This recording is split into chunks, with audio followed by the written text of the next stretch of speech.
हिलाल, आवाज आ रही है? हिलाल, आवाज आ रही है? ओके।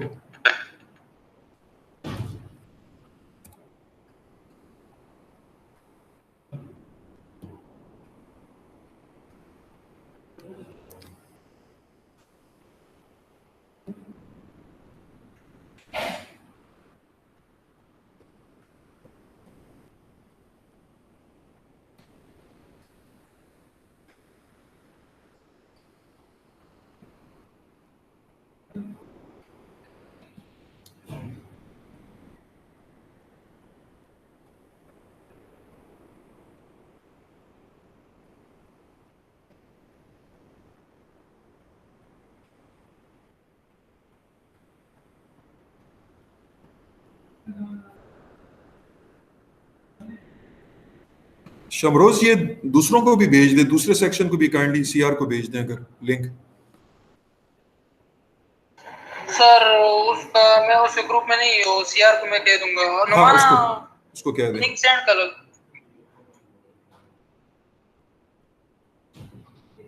ओके सर, सेंड कर। Okay okay.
Excuse sir. क्यों शमरोज, कुछ कह रहे हैं? यस सर जी, एक लेक्चर मिसिंग है और इरफान अली को काइंडली कहा कि वो जरा अपलोड कर दे। सर मैंने मैसेज किया था गूगल क्लासरूम में, लेकिन पता नहीं उसने नहीं देखा। उसमें क्या कहता है वो? ये इंजीनियरिंग इकोनॉमिक्स वाला एक लेक्चर था जो पहले हमने लिया था, वो मिसिंग है, मतलब पीडीएफ में सेंड नहीं किया है। वो कौन सी डेट का है? तो सर डेट का पता तो नहीं है, लेकिन वो ना डेट मेरे ख्याल में लेक्चर 12 था या कौन सा था, इस तरह हमने लिया था। नहीं, अभी इंजीनियरिंग इकोनॉमिक्स वाला। फेस टू फेस क्लासेस में। Yes sir, face to face classes में लिया अच्छा, था, लेकिन वो पीडीएफ सेंड नहीं किया है। चलो ठीक है। अब ऐसा है ना कि मुझे सीआर से कहना, सीआर दोनों मेरे साथ व्हाट्सएप पे के लिंक में, उनसे कहें कि मुझे आज रात को, अगर आज रात को भूल जाता है तो कल लाजमी मुझसे वो करवाएं कि मैं जरूर कर दूं। Okay sir, okay. Excuse me sir. जी जी, प्लीज बोलें। सर जो हमने फर्स्ट क्लास लिया था ना फिजिकल, तो जो पहले क्लास लिया था फिजिकल, वो लेक्चर मिसिंग है। अच्छा, यस सर। एक सेकंड। पहली क्लास जो ली थी फिजिकल, यस सर, वो लेक्चर। मुझे जरा आप क्लास नंबर बता सकते हैं? सर मुझे लेक्चर का वो पहला टॉपिक याद है जो आपने सवाल किया था सबसे कि इंजीनियरिंग क्या है, तो सर अब वो याद है। बाकी लेक्चर हमने पहले तो मिस किए थे, लेकिन वो हमारा पहला क्लास था फिजिकल तो का। हाँ, ये जो, अच्छा ठीक है, वो ये अभी दूसरे लड़के ने उसी की बात की है, मेरा ख्याल है उसी की यस बात सर, की है। यस मैं बिल्कुल बात कर रहा हूँ। ठीक। Introduction to engineering economics and time value of money. Okay okay okay okay. ये टाइटल सर।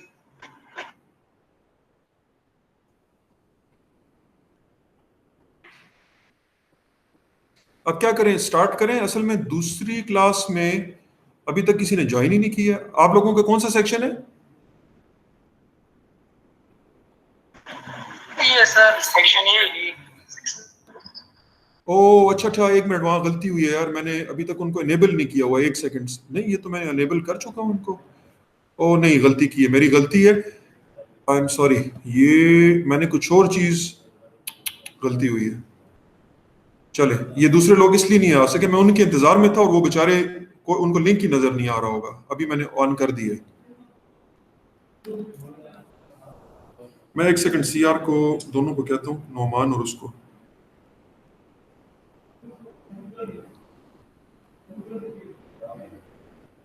सर मैंने ये लिंक शेयर कर दिया है सभी के साथ। नहीं, वो आप ये वाला अपनी क्लास का ना शेयर करें ना, उनका अपना है। मैं इसको कहता हूँ जबीउल्ला, आप लोग अपनी अपनी क्लास के लिंक को शेयर करें, दूसरे करेंगे तो थोड़ी गड़बड़ ना हो, लेकिन एनीवेज ठीक है, देख लें, इशू कोई ना हो। दोनों मैंने क्लासेस को, लिंक को इनेबल कर दिया है। काइंडली स्टूडेंट्स के अपने अपने सेक्शन को ज्वाइन कर लें।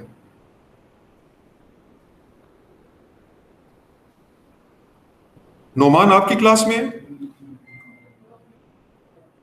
सर मेरी क्लास वाले ज्वाइन कर चुके हैं, तकरीबन 18 स्टूडेंट्स। ठीक है, नहीं आपके तो कर चुके, बस दूसरे भी ज्वाइन कर रहे हैं। ठीक है ठीक है, Usama welcome, Mohsin welcome. Sir.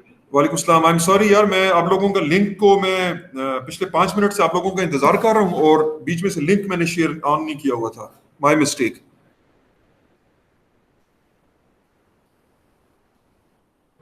Mohsin आपको कह रहा हूँ। जी सर।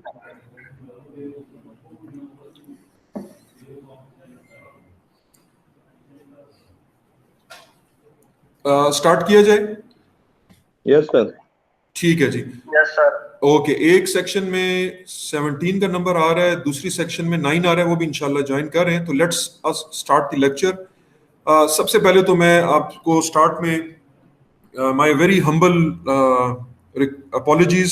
रीजन ये थी कि मैं बिल्कुल I was ready for 2 o'clock class, लेकिन आज दिन को 11 बजे के करीब मुझे ऑफिशियल लेटर मिला, जिसमें एक मीटिंग थी रजिस्ट्रार, ट्रेयर और यूनिवर्सिटी की, एक इंपॉर्टेंट क्रिटिकल मीटिंग थी पिछले जो हमारे स्कॉलर्स हैं उनके हवाले से। तो I had no choice but to attend. वो 2:15 पे शुरू हुई है और उनको मैंने बता भी दिया था मेरी क्लास है, मुझे 3 बजे तक लाजमी निकलना है, लेकिन उसके बावजूद भी मैं बड़ी मुश्किल से 3:01 पे रजिस्ट्रार साहब के ऑफिस से निकल सका हूँ। चूंकि मैटर जरूरी थे, मतलब उनमें उन बेचारों का कसूर नहीं था, लेकिन वो मैटर बड़े क्रिटिकल थे। तो एनीवेज उसकी वजह से आप लोगों को एक तो 2 बजे से 3 पे चले गए और फिर 3 पे भी हम थोड़ा सा डिले हुए हैं, for which I personally apologise all of you. आप लोगों को इंतजार करना पड़ा। आई होप आपका टाइम उस तरह जाया नहीं हुआ होगा, आपने कुछ ना कुछ पढ़ा होगा। तो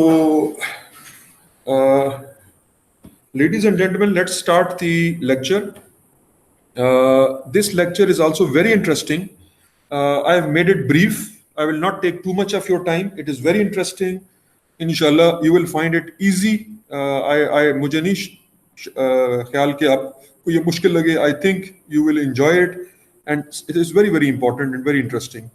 So let us start the lecture. It is on break-even analysis and sensitivity analysis. Break-even analysis and sensitivity analysis. From the terminology break-even, you can understand, you can get a hint that it is something related to that something becomes equal at par to something. Now, what something becomes at par to something, we will understand that in a moment. Once we go into that, we will understand what we are trying to make even. We will discuss that. The second topic is sensitivity analysis. So from here you can also guess that sensitivity analysis means that you're trying to see, you're doing an analysis that what are those objects, what are those things, what are those parameters which are sensitive. If you change them, then there is a huge change happening elsewhere. So the first part is break even. Something becomes even, equal to something. And the second one is sensitivity, that what parameters are crucial, which if disturbed, if changed, will have a significant results. So let's start the lecture. First of all, in any project, in any venture, in any business, there is uncertainty. You know that. Nothing is certain. I mean, there will be some variables involved and you can make an estimate of something, but in order to, you can't really know beforehand the exact content or magnitude. Unless and until it happens, you go over through that, then you know that this is the actual value. So every project will have certain risks. What are those risks? Definitely you have to gauge them, you have to weigh them, you have to be careful on that. So, and then in this case, we will also see that what are the methods in which you can do the sort of analysis on that part. So it says the risk is to describe investment project where cash flows are not known in advance with certainty. We have been discussing that you people, some of you will start, let's say, a business. And as an example, a very popular example, which I always give, very easy to understand. That's why I take that example, that you decide to start a brick manufacturing plant or a block manufacturing plant. And now you are sitting on the table, you are making a business plan for the next 2 years. So you are making a cash flow. We discussed this in the last lecture also when we were discussing minimum attractive rate of return or IRR, internal rate of return, etc., etc. So we discussed that we are going to assume a cash flow. हम ये assume करेंगे, यानी कि सारी बात आपने कहीं से तो start लेना है ना, कि आप सोचेंगे कि how much money should I invest, and then this unit which I'm going to buy, it is going to produce 5,000 bricks per day, 5 days I'm going to work, and then at the end of the month, my total production will be 100,000 bricks per month on average. And then for a year, it will be this much. I'm expecting this much sales. And from that, I will get revenue. And then you will also be assuming that you will have this much staff, labor, accountant, security guard, and so on. And I mean, technicians and so on. So this is a cash flow, right? So you have assumed that. And in this assumption, you will be definitely, there will be uncertainties. Some values which you are assuming, I mean, how can you be sure about that? That is your best guess that it will be of that. So this problem which I'm describing you, we are going to handle this today, that how to calculate the risk factor and what parameters are sensitive. So project risk, on the other hand, refers to variability in project's present worth. So if you remember, I've already mentioned any project can be transformed into present worth, into annual worth, or it can be a future worth. So we are talking today with respect to present worth. So any project which you're thinking, any cash flow for the next 10 years or 20 years or 50 years, you transform it into the present worth, right? So that will be our key point for today. Now, risk analysis is the assignment of probabilities to the various outcomes of the investment project. So we are going to see where the risk could be. We will try to identify what factors can be risky. Okay, the decision to make major capital investments such as introducing a new product requires cash flow information over the life of project. मेरे ख्याल में इसको मुझे explain करने की जरूरत नहीं, मैंने अभी अपनी तमहीद में आपको ये बताया है. Mohsin, do you agree with my this statement? क्या आप एग्री करते हैं कि मैंने आपको भी ये चीजें थोड़ी सी बता दी, अब दोबारा इसको एक्सप्लेन करने की जरूरत नहीं है? Yes sir, बिल्कुल. Okay, so the profitability estimate of an investment depends on the cash flow estimation which are generally uncertain.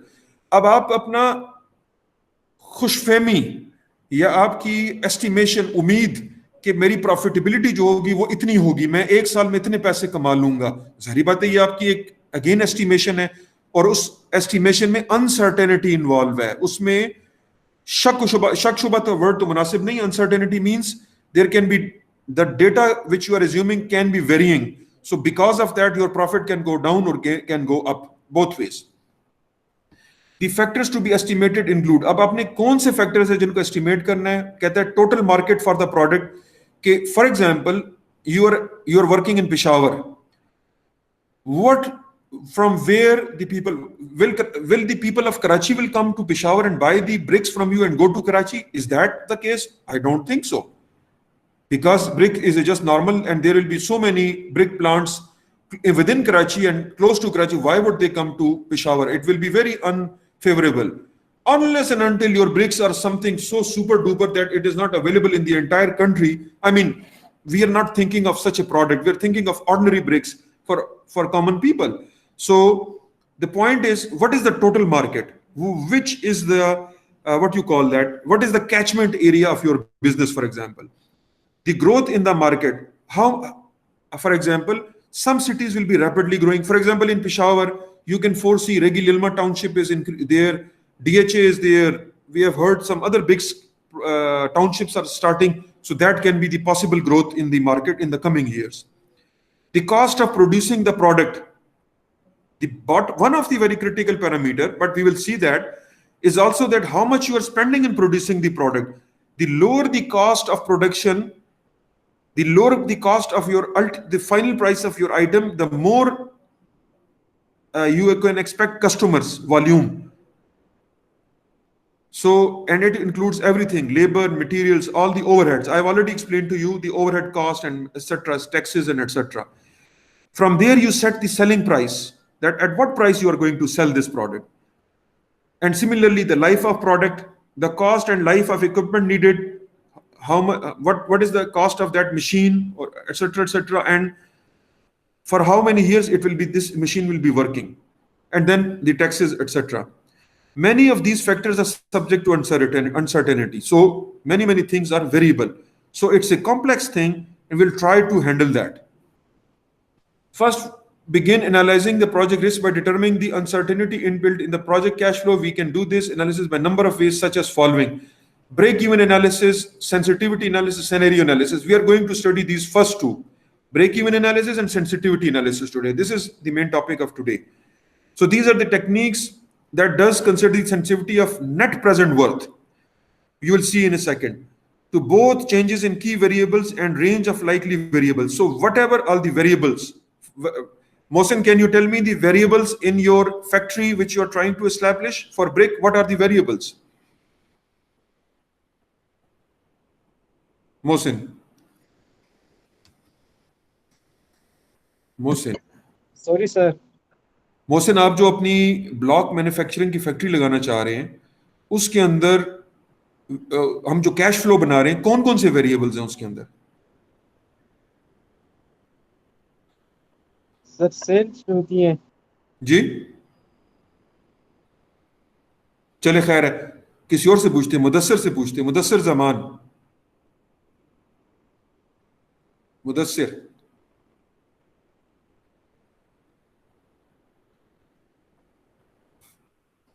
Mudassir Zaman, Khalid Rahman, Imran वजीर। जी बोलें। जी सर, एक सेकंड, जी बोलें, इमरान बोलें। हाँ जी सर, इसमें सर वेरिएबल मेरे ख्याल में सर कास्ट भी आते हैं, सेल्स भी आते हैं sir. Very good, absolutely right, common sense, yes. आप यस प्लीज बात पूरी कर लें बात, इमरान। ठीक है, चले, इमरान ने कह दिया, ठीक है। उसामा। सर जिस तरह के इमरान ने कहा सर, लेबर कॉस्ट आ सकती है सर, इनिशियल इन्वेस्टमेंट, यस, कितना कैपिटल दरकार होगा, Yes. Material cost, and then obviously the selling cost as well, unit per unit price. तो सर ये चीजें एग्रीड, परफेक्ट, बिल्कुल ठीक है। So these are the variables which can, I mean, these can vary. You will assume that I'm going to pay 18,000 per month to my labor, and maybe the cost increases. The government has fixed now 20,000, and you have estimated electricity cost each month 100,000 rupees, but maybe the tariff increases because of taxes, or unit price increases, and so many other things. The dollar price fluctuates. Your things which are importing, they fluctuate. So many things. Okay. Let's move further. So the decision maker may consider two extreme cases. Worst case scenario, low unit sale, high variable cost, per unit fixed cost, and so on. So please always remember, forget about this business. Whenever you're structural designing, whenever you're foundation designing, you should always go for worst case scenarios, and we do it generally. So similarly in our business, we will also do the worst case analysis as well. So that the worst case analysis means your sales are very low, but your costs are very high, and so on. So this is a pessimistic approach. The optimistic approach will be best case scenario, that you have very good sales, you have less taxes, and so on. and one is the most likely scenario, the balanced one. So you have to see all the extremes as a planning, as a procedure, as a philosophy. You should not just look into one thing. So let's see. We can do that very easily. Let's do that. Okay. So break-even analysis is used to predict the future profit losses. So break-even analysis will be used to tell you clearly what are the possibilities. It will just not be your wishful thinking that, okay, I will spend 1 crore rupees and I will establish this factory and in 2 years I'm going to earn this much. No, we are going to do maths. We are going to study various scenarios. It will just be clear in 1 second. Just hold on. How many units must be sold to achieve a target profit? So you can set your targets as well. That, okay, I want to have break even, I want to have profit by this much day or this much year. So that will tell you that what should be your volume, what should be your other parameters. It will guide you, and then you have to then work around that. If you are too unrealistic, definitely you won't be able to achieve it. And if you remember last time I mentioned to you, if you make a rosy picture, if you make it very, very favorable for you, I mean by mistake, but on ground, when you go there, you see a failure. On the other hand, if you make your picture very gloomy, if you make very tough assumptions, you're not going to start the business because you will be worried I'm going to lose. So you will not take an initiative. That is also bad because you will going to miss the opportunity. So a balanced approach will be always required. Okay, now let's see. Now coming to interesting parts. Let's go to number crunching. Let's go to real working. Let's see this graph. The first one is fixed cost. If you see the horizontal axis, it is the quantity sold.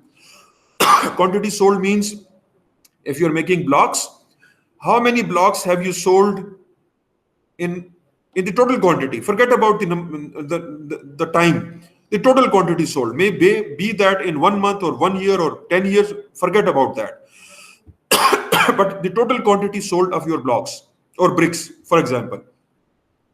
On vertical axis is the money, and we will going to take two. You can see two lines actually, two lines over here of the data.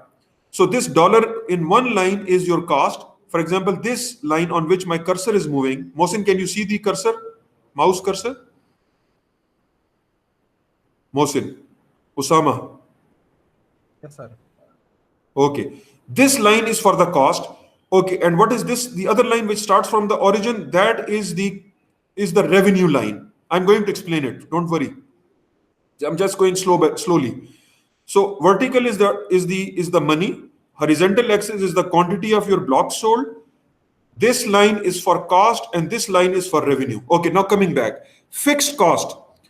You are going to buy the land or you're going to take it on lease. You're going to buy an equipment, furniture, plant, and so on, whatever.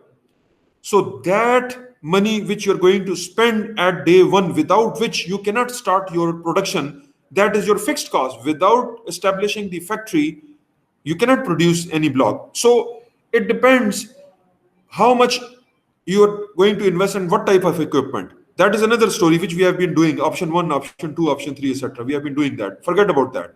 But whatever you make a choice, that is your fixed cost. So you see, on without any production, you're going to invest 10 million rupees, 15 million rupees, 20 million rupees, or 100 million rupees, or 500 million rupees, or 1 billion, whatever. I mean, if somebody is planning to start a cement factory, for example, this fixed cost will be in billions of rupees, billions, couple of, I would say tens of billions of rupees. It depends upon the size of factory. It's very, very expensive. Anyways, so that is your fixed cost. So we call it FC. And it says cost not directly related, dependent upon the variable. For example, building, fixed overhead, insurance, minimum workforce. Even if you don't do anything, no brick production, you still want to have, you're going to have an accountant, an engineer, a technician, yourself, your deputy, or someone. So some costs are fixed without any production. They will be there even if you don't produce anything. Okay, then is the variable cost, VC, costs that change with parameters such as production level and workforce size. These are labor, materials, marketing cost, etc. Variable cost per unit is V.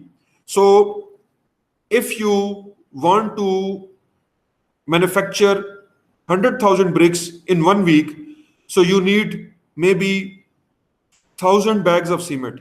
Maybe you need, I'm just giving you numbers, 10,000 CFT of sand, 20,000 CFT of some coarse aggregates, some admixtures and so on. So, but if you want to make 200,000 bricks in the coming week, you need the double of that quantity. So the point I'm trying to make is the number of units which you are going to make, some costs are related to them. If in this week you are going to have a production of 10,000 bricks, maybe you require just 10 labor. But if you are going to make it 20,000 this next week, you need maybe 15 labor, for example. So this is the variable cost. The cost which is tied to the production of those, it varies with that. Similarly, your plant will be working, if you're making more bricks, more electricity will be consumed. So electricity of the plant is also dependent on the number of units which you are going to produce. So this is the variable cost V. The total cost will be equal to sum of fixed cost and variable cost. So TC, the total cost, will be equal to FC. This FC, fixed cost. Osama nazar aa raha hai? Cursor? Yes, sir.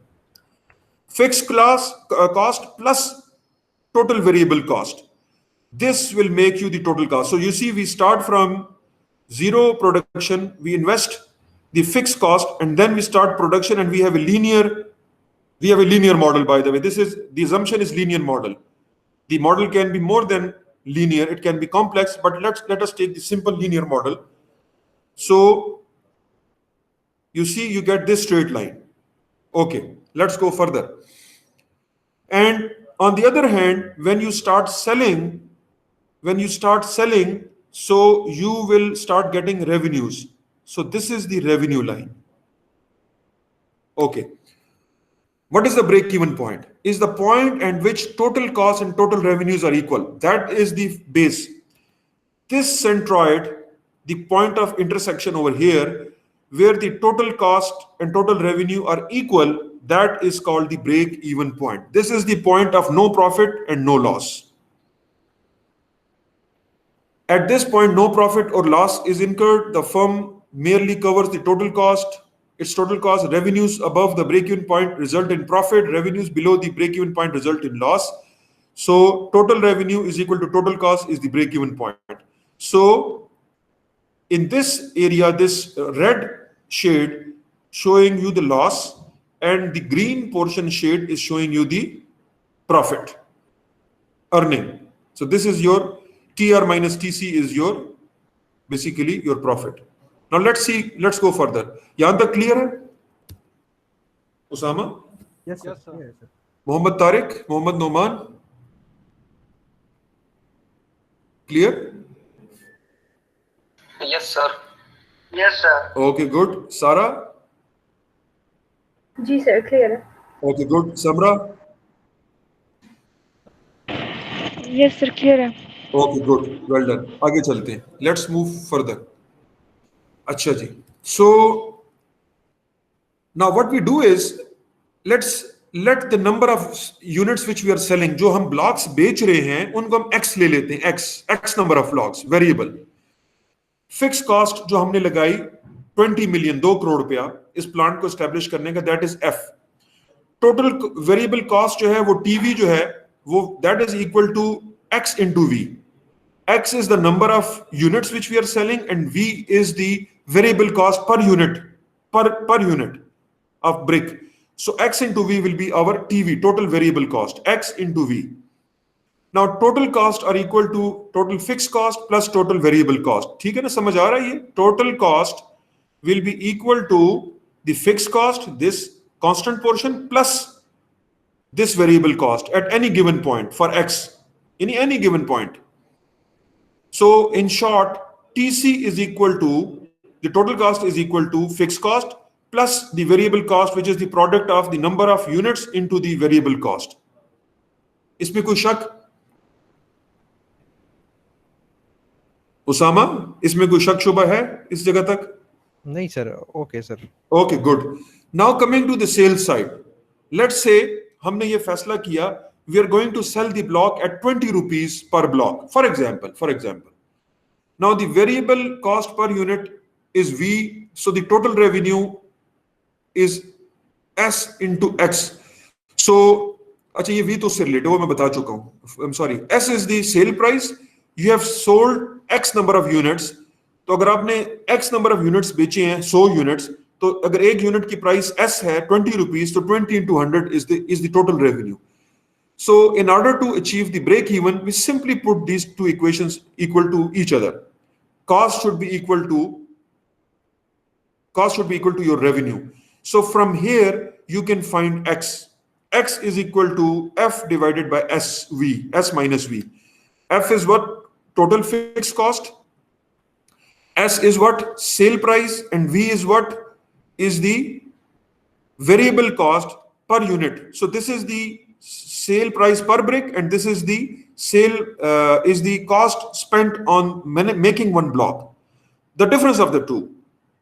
So that gives you the number of blocks. किसी के पास calculator है? Anyone with calculator? Anyone with calculator? Yes sir. अच्छा, कौन है? नाम बता दें जरा. मुदस्सिर. अच्छा, मुदस्सिर कैलकुलेटर में हम ऐसा करते हैं, हम एज्यूम करते हैं वैसे रफली कि we have established a block manufacturing small factory worth 2 crore, which is 20 million. तो अगर आप काइंडली 20 मिलियन कर लें, यानी कि कैलकुलेटर पे 20 मिलियन पूरा लिख लें, यानी कि 20 उसके बाद सारे जीरोस लगा लें, 6 जीरोस. हो गया?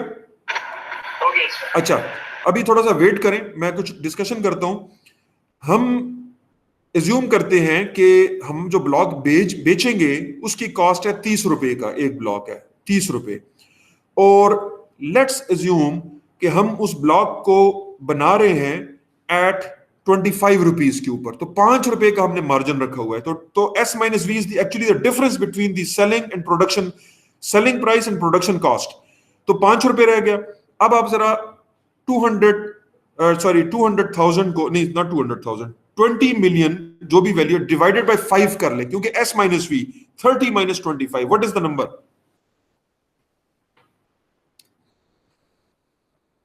सर डिवाइडेड बाय 30 minus 5 कर दो. देखिए 20 मिलियन था divided by 30 minus 25, which actually gives you 5. So 20 million divided by 5. Sir, 4 million. Yes. बिल्कुल ठीक. 20 million divided by 5 is 4 million. 4 million means what? What 4 million? Answer, what are the units of 4 million? 4 million bricks. Yes. Absolutely yes. Okay. आपने plant लगाया है जिसकी capacity है, अब ये वैसे ये सारी बातें मैं हाइपोथेटिकल रैंडम कर रहा हूं. प्लीज डोंट थिंक कि मैं आपको कोई बड़े एक्चुअल किसी फैक्ट्री के नंबर्स दे रहा हूं. ये मैं वैसे आपके साथ जो मेरे जहन में आ रहा है मैं बोली जा रहा हूं. So don't please take it, don't get mistaken, ये वैसे हाइपोथेटिकल नंबर्स हैं. अच्छा, 4 मिलियन ब्रिक्स जब हम सेल कर लेंगे तो हम नो प्रॉफिट नो लॉस के ऊपर होंगे. मैं अज्यूम करता हूं कि हमारी कैपेसिटी जो है वो 5000 ब्रिक्स पर डे है. ये मैं अज्यूम कर रहा हूं. Maybe it is too much, maybe it is too low, but let's forget about that. अब आप 4 मिलियन यानी कि 40 लाख डिवाइडेड बाय 5000 करें, तो क्या आंसर आता है?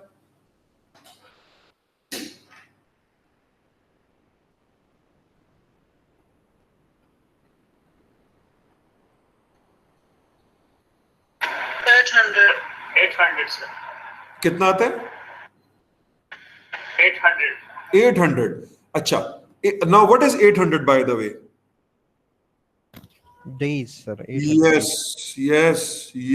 Yes. अच्छा, in 800 days of production you are going to have break even.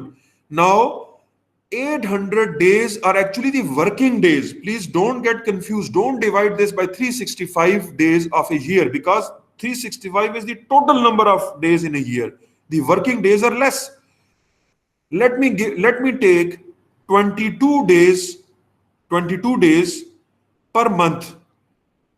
Kyunki Saturday, Sunday off, other. So let's take, this is sort of an international standard. 22 or 22.5 is generally considered as a standard of working days available in a given month on average. अच्छा, तो अब हम क्या करें? We divide this by what? This कितना आया था? Answer was what? 900? What was the answer? 800 divided by 22 कर लें. 22.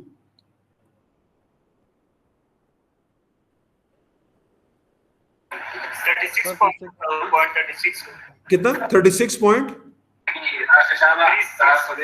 36 point? Mudassir? Sir, 36.36. Okay, so 36.36. What are 36.6? Month. Yes, absolutely. Now that means, please divide 36.36 by 12. It is 3 years, right? Yes, sir. Almost. Yes, sir. Yes. So now coming back. So this was a very quick discussion with you with very quick assumptions. When you spend 20 million rupees fixed cost, then you start production, your capacity, average capacity is 5,000 bricks per day. And we are assuming that we are going to sell all these bricks which are producing the next day or within a given period. So with that assumptions in mind, we will need pure 3 years to reach to the point when we will be at break even.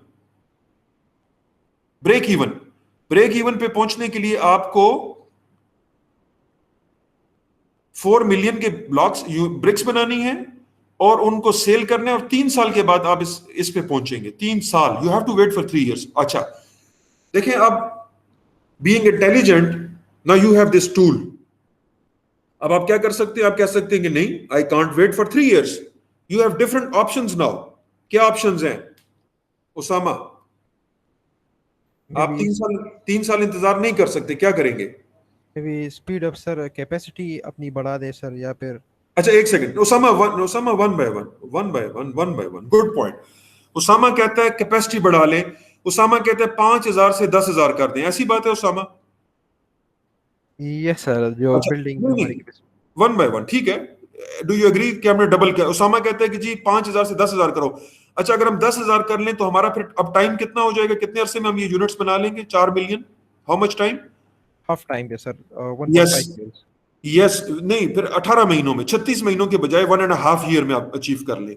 अच्छा, लेकिन उसामा, आपने जो unit खरीदा है block manufacturing का, उसकी तो बस आप कह सकते हैं कि एवरेज कैपेसिटी जो थी वो 5,000 थी. बहुत जोर भी लगाएं तो वो शायद मार्जिनली 5% बढ़ जाए, लेकिन ज्यादा तो नहीं. तो डबल अगर आप करना चाहते हैं, फिर मे भी आपको इस मशीन को शुरू में खरीदते हुए डिसीजन करना होगा कि भाई मैं तो फिर ऐसी मशीन लूंगा जो 10,000 बना, क्योंकि आप जो मशीन 5,000 के लिए डिजाइन हुई है, you can't make it 10,000. Actually it's not arbitrarily. ऐसा नहीं, ऐसा ही है ना?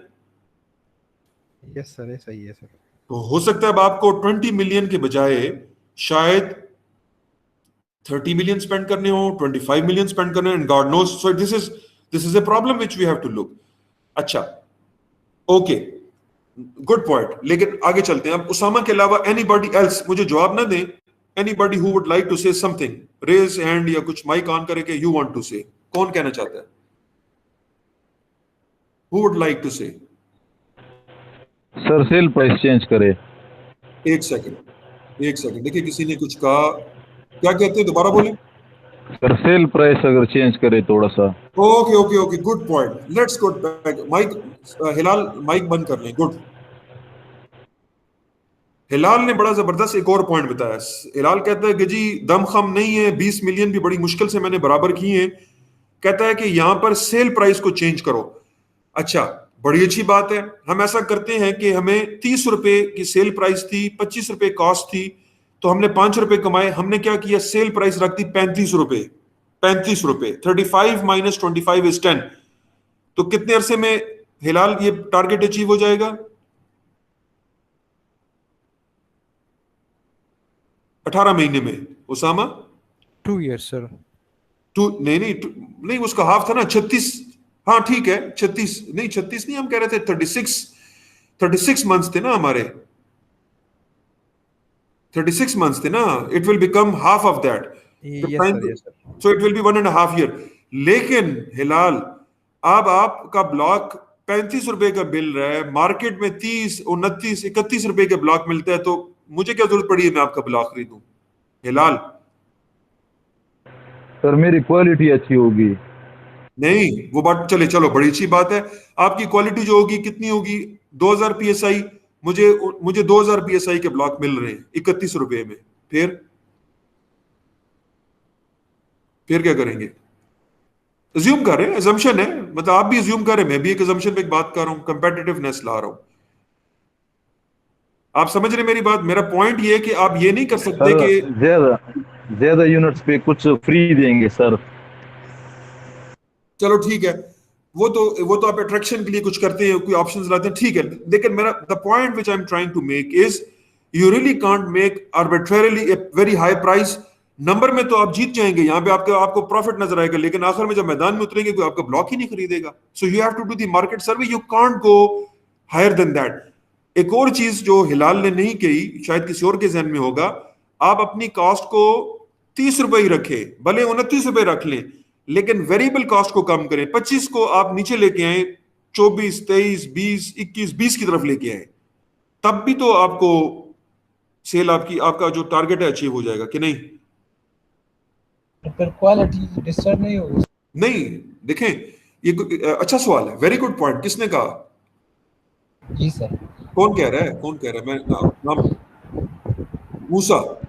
जी सर। मूसा कह रहा है। मूसा कहता है कि सर क्वालिटी डिस्टर्ब होगी। मूसा देखिए, यही तो बिजनेस का कमाल होगा कि आप क्वालिटी आपने एक मिनिमम रखनी है, आपने एफिशिएंट अपने रिसोर्सेज को यूटिलाइज करना है, प्लानिंग मैनेजमेंट आपकी जबरदस्त होनी चाहिए, टेक्निक्स आपकी अच्छी होनी चाहिए, कंपेटिटिव बिजनेस होना चाहिए, ताकि आपकी क्वालिटी कॉम्प्रोमाइज ना हो। ये तो क्वालिटी कॉम्प्रोमाइज होगी फिर तो आप 5 रुपए का भी ब्लॉक बनाए और अगर वो रेत का ढेर हो तो उसको कोई भी नहीं खरीदेगा। You are absolutely right.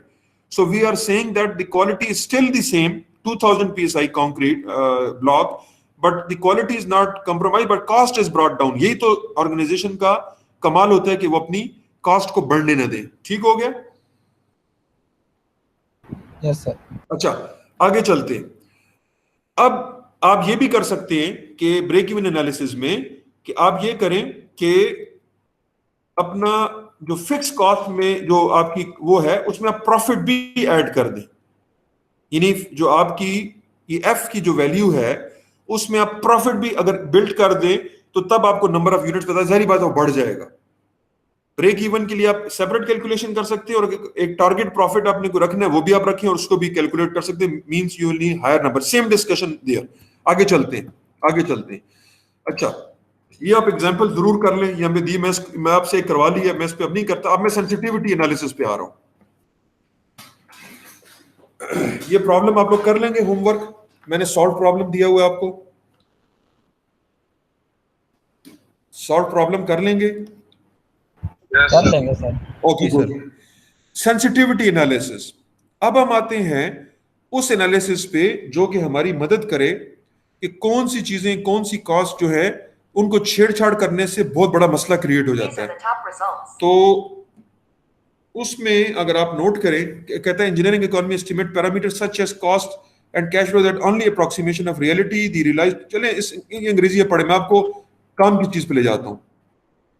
हम ये करने की कोशिश करेंगे ऐसी कौन सी चीजें हैं, पैरामीटर्स हैं जिनको छेड़ने से आपकी कॉस्ट आगे पीछे होती है। Let me give you an example से समझते हैं।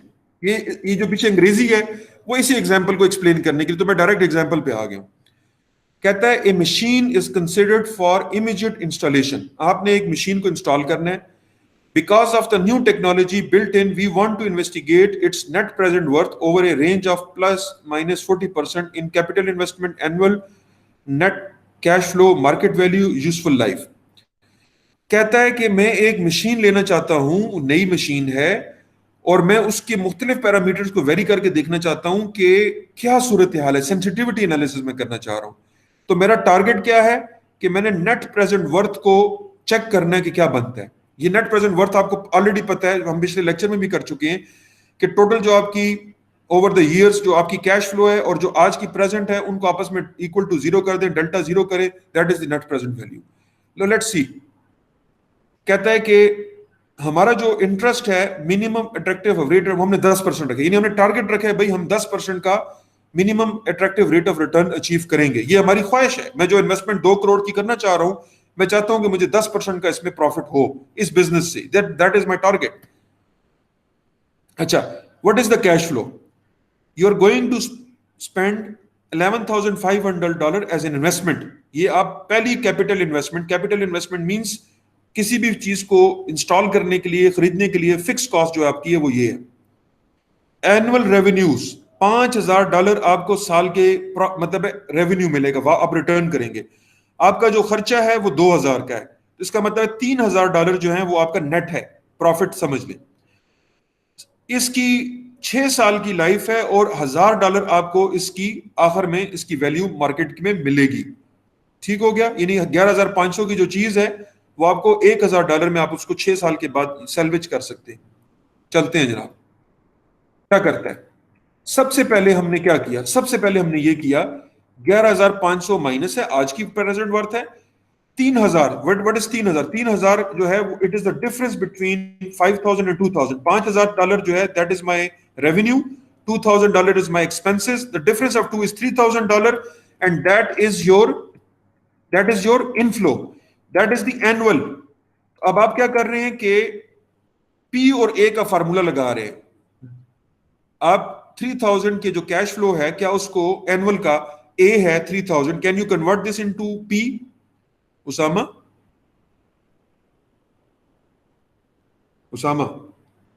जी सर। आप कर सकते हैं? अगर आपको ए गिवन हो 3,000, 6 ईयर हो, आई की वैल्यू 10 हो, can you convert this into P? Sir देखना पड़ेगा सर, आई हैव नहीं, फार्मूले को, मैं फार्मूला नहीं पूछ रहा हूं। अगर आपको फार्मूला गिवन हो पी और ए का, तो आपको पता है ना कि कर सकते हैं कि नहीं। Yes sir, yes sir. ये देख लें फार्मूले सर, ये आपका एग्जाम अगले हफ्ते, बस इसको थोड़ा सा देख लें। तो हमने क्या किया कि एक जो एनुअल कैश फ्लो है 3,000 पर ईयर का, उसको हमने n is equal to 6, i is equal to 10, a is 3,000, we don't know p, so we find out p over here. क्या रे सारा को समझ आ रही है? जी सर, बिल्कुल आ रही है। Okay good, very good. Usama को समझ आ रही है कि नहीं? उसामा कंफ्यूज है अभी भी? जी सर। क्लियर कि नहीं? वैसे ही जी सर कर रहे हैं। सही है सर, वो हम आपने क्लास में प्रॉब्लम्स की हुई है यार, 1,000 प्रॉब्लम्स की हुई है। 1,000 तो मैं एग्जेजरेट करूं, मतलब है आपने टेंस ऑफ प्रॉब्लम्स हमने की हैं, जिसमें आपने एक a is equal to 3,000, n is equal to 6, what is the value of p?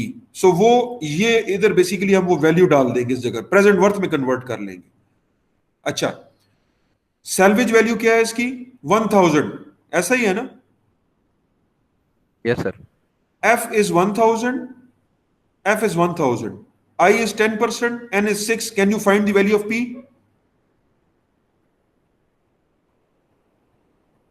Usama. f given है 1,000, n given है 6, I given है 10%. Can you find p? Usama का शायद नेट का मसला हो गया। सारा? जी सर, फाइंड कर सकते हैं। Okay okay. अच्छा, बिलाल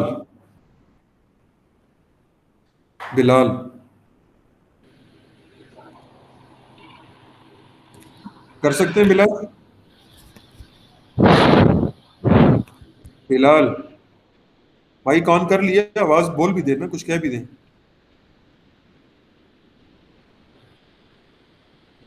बिलाल आवाज नहीं आ रही।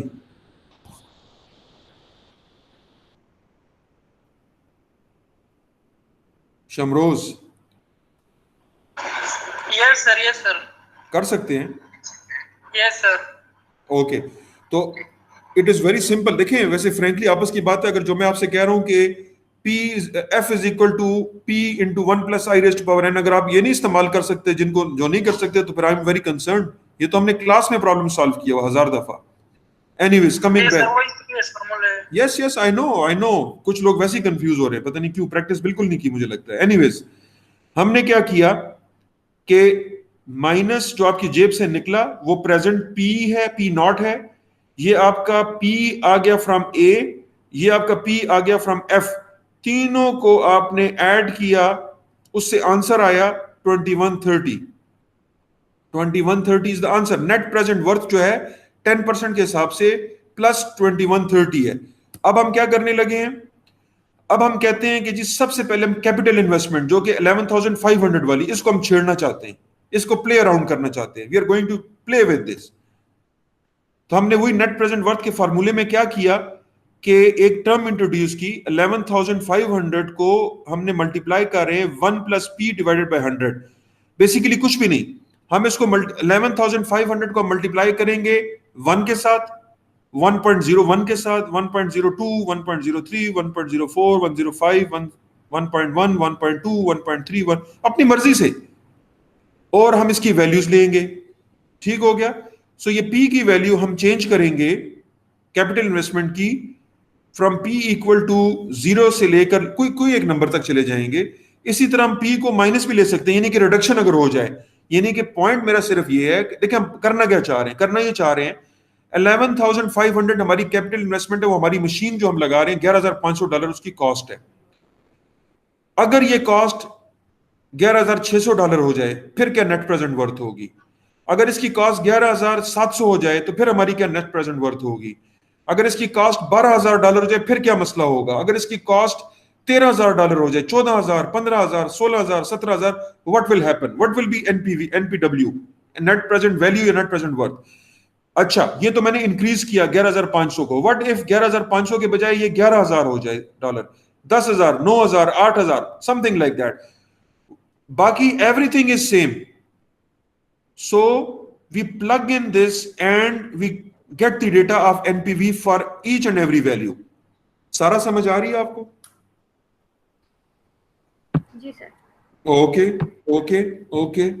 And what about शमरोज, समझ आ रही है? Yes sir yes. बड़ी सिंपल बात की, कुछ भी ऐसी कॉम्प्लिकेटेड नहीं है। इसी नेट प्रेजेंट वर्थ में हमने 11,500 को बढ़ाया भी और कम भी किया, और उसके करस्पॉन्डिंग जो भी एनपीवी ये 2123 से ज्यादा और कम हो रहा है, इसको हम नोट कर रहे हैं, but that's all, nothing else. अच्छा, फिर हमने ये हमारी एक एक्सरसाइज है, हम सेंसिटिविटी एनालिसिस कर रहे हैं, ये डेटा अपने पास महफूज रखेंगे, इसको बाद में ग्राफ प्लॉट करेंगे। ये हमारा एक काम हो गया।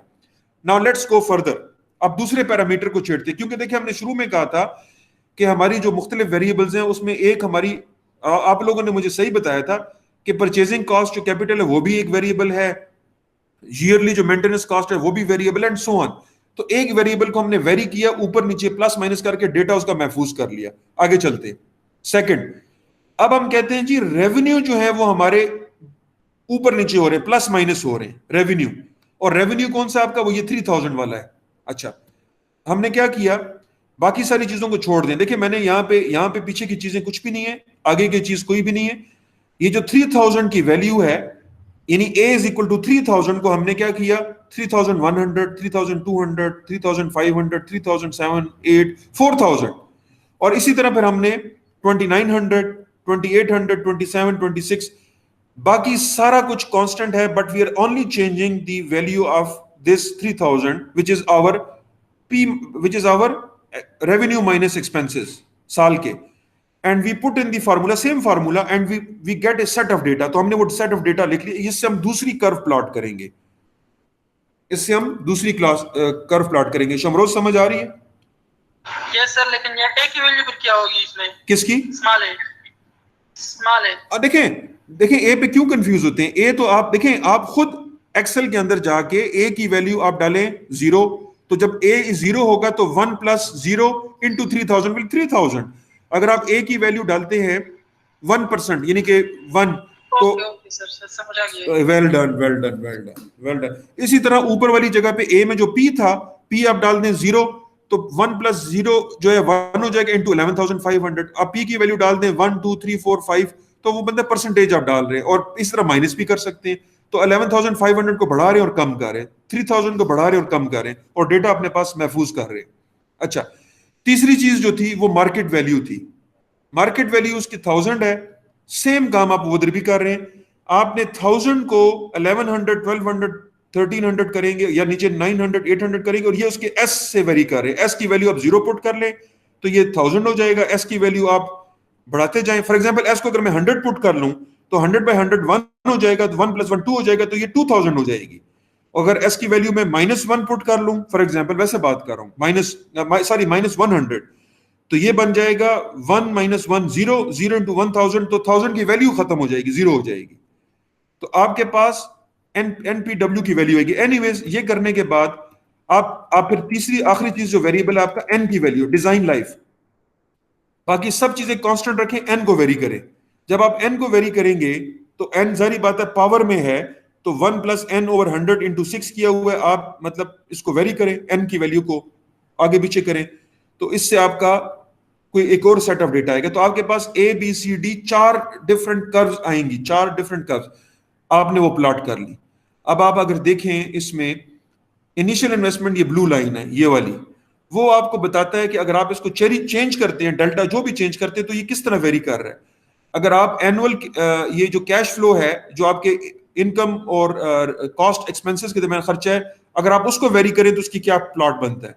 अगर आप यूजफुल लाइफ को छेड़े तो क्या बनता है। अगर आप येलो को देखें तो मार्केट वैल्यू से। अच्छा, अब इस पे जरा क्विक डिस्कशन करते हैं, आवर लेक्चर एंड्स। अगर आप मार्केट वैल्यू को येलो को देखें, क्या आपका कंक्लूजन है? एनीवन? येलो लाइन को अगर आप देखें, क्या कमेंट्री है? What do you conclude by seeing the yellow line which is the market value? Anyone कह रहे हैं? एक second. Sara, would you like to tell? Sir almost constant है ये वैल्यू। यस। इसका क्या मतलब हुआ कांस्टेंट? इसका क्या मतलब हुआ? इसका क्या मतलब हुआ? What is the conclusion? Sir कि वेरी नहीं कर रहा, मतलब मार्केट वैल्यू में इन्फ्लेशन नहीं हुई और मतलब चेंज नहीं हुए कॉस्ट। तो सेंसिटिविटी एनालिसिस का क्या रिजल्ट मिला आपको? What you are drawing? हां सर कि ये सेंसिटिव नहीं है। Yes yes yes yes yes. Nisar, आप भी ये कहना चाह रहे थे? Nisar, yes sir. Very good, very good. इससे देखें ये पता चला कि अगर हम एक ऑफिस में बैठे अपना सर खुजा रहे हैं और अपनी बिजनेस इन्वेस्टमेंट पे प्लानिंग कर रहे हैं, we should not be worried for the salvage value या market value of this item which is P, which is 1000. forget about that. उसको आप डबल ट्रिप, आप देखें, आप बजाय किसी और चीज पे तवज्जो देते, अब इस चक्कर में लगे थे कि मेरी जब मैं इसको 6 साल या 7 साल के बाद इसको मैं जब सेल आउट करूं तो पता चले कि यार ये मुझे $2000 दे रहा ताकि मुझे फायदा हो जाए। भाई कोई फायदा नहीं है। इस प्राइस के ऊपर नीचे होने से आपकी सेहत पे बहुत कम फर्क पड़ता है। So don't play with this. अच्छा, अब सारा से ही पूछ लेते हैं। सारा, इनमें मुझे ये बताएं, आपके ख्याल में जस्ट देख के अंदाजे से कौन सा पैरामीटर जो है वो सबसे ज्यादा क्रिटिकल है? Sir I think initial investment की लाइन जो है वो ये, अच्छा ब्लूइश सी है ना, ये एक सेकंड, ये वाली लाइन, इसकी बात कर रहे हैं ना? जी सर। अच्छा, देखिए इसका बड़ा सिंपल है। ये चूंकि हम ग्राफिकली देख रहे हैं, एक दूसरे के करीब हैं। अगर हम इस अगर हम यूजफुल लाइफ को देखें तो मैं इस पे ये कंक्लूड कर सकता हूं, ये सेंसिटिव तो है लेकिन ज्यादा सेंसिटिव नहीं है, क्योंकि इसका स्लोप कम है। जिस लाइन का स्लोप कम होगा वो लेस सेंसिटिव होगी, जिस लाइन का स्लोप ज्यादा होगा वो हाई सेंसिटिविटी होगी। तो अगर सारा ने कहा कि उसको देख के अंदाजे से लग ये रहा है कि ब्लू लाइन का स्लोप जरा ज्यादा स्टीपर है बनिस्बत ये दूसरी लाइन जो एनुअल कैश फ्लो है, तो यस यू आर राइट। चूंकि फ्रैंकली मुझे तो ऐसा लग रहा है कि जैसे थोड़ा सा ये जो एनुअल नेट कैश फ्लो की लाइन है, थोड़ा सा मुझे लग रहा है, अब अगेन ये मैं अंदाजे से कह रहा हूं, I may be wrong and you might be right. So शायद ये ज्यादा सेंसिटिव हो, उसके बाद ये सेंसिटिव है, या दोनों में भी बराबर हो, ये लेस सेंसिटिव है और ये सबसे लीस्ट सेंसिटिव है। So that is the bottom line. Of this sensitivity analysis कि आप बड़े तहम्मुल के साथ मैथमेटिकली एक एक पैरामीटर को वेरी करके चेंज करके देखें कि कौन सी चीज जो है वो आपके लिए ज्यादा अहमियत रखती है, ताकि आप उस पर तवज्जो दें। अगर वो पैरामीटर जिनकी वैल्यू बहुत कम फर्क पड़ता है, why to bother with them in the beginning, so why not to change keep, यानी कि जो ज्यादा सेंसिटिव है उनके आपने एनालिसिस, उनकी कॉस्टिंग ज्यादा अच्छे एग्जॉस्टिव तरीके से करनी है, ताकि कल के दिन आपको मसला पेश ना आए। So this is the sensitivity analysis. तो I think we can conclude over here. This was the break even analysis और सेंसिटिविटी एनालिसिस। ये इंपॉर्टेंट लेक्चर है एग्जाम के हवाले से भी, और जनरली भी आप देखें, आपको अदरवाइज भी अंदाजा हो रहा होगा कल के दिन अगर आप कोई बिजनेस करें या किसी प्रोजेक्ट पे काम करें, so you can use these tools actually for your project. तो मेरी तरफ से तो ये कंक्लूजन है। अगर कोई क्वेश्चन किसी का हो तो मोस्ट वेलकम, और वरना फिर हम सुबह इंशाल्लाह 8 बजे अपनी क्लास के लिए मिलेंगे शार्प 8 o'clock, क्योंकि कल हमारी एकेडमिक काउंसिल है 10 o'clock, so I have to rush for that. Academic council is very very important, क्योंकि आपके सारे फैसले होते हैं, प्रोस्पेक्टस और सारे एकेडमिक मैटर्स। और हमारे अर्थक्वेक सेंटर का मैं चूंकि डायरेक्टर भी हूँ, उसमें हमारा एक एजेंडा आइटम भी है, तो उसके लिए भी मुझे पहुंचना है। तो हमारे पास 2 घंटे सुबह होंगे, थोड़ा सा मैं अर्ली करने की कोशिश करूंगा निकलने की, टू अटेंड द एकेडमिक, लेकिन वो लेक्चर इंशाल्लाह इतना लंबा नहीं होगा। तो अगर कोई क्वेश्चन हो तो वेलकम। जी जी निसार सर, सुबह की क्लास को 3 बजे नहीं कर सकते कल? वो क्यों 3 बजे क्यों? सर सुबह फिर वो यहाँ पे नेट का इशू होता है हॉस्टल में कभी कभार सर। किसका इशू होता है? सर हॉस्टल में नेट का इशू होता है, बिजली चली जाती है तो फिर उसके बहुत टाइम बाद वाईफाई कनेक्ट हो जाती है।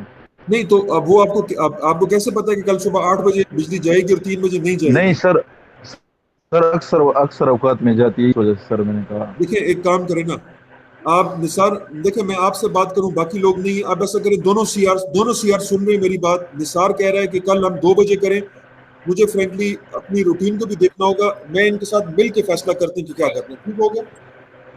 ठीक है सर, 2 या 3 बजे सर, फिर यहाँ पे सिस्टम यार ठीक एक होता है। सेकंड, मुझे एक सेकंड दे, दीन साहब की कॉल आ रही है, एक सेकंड।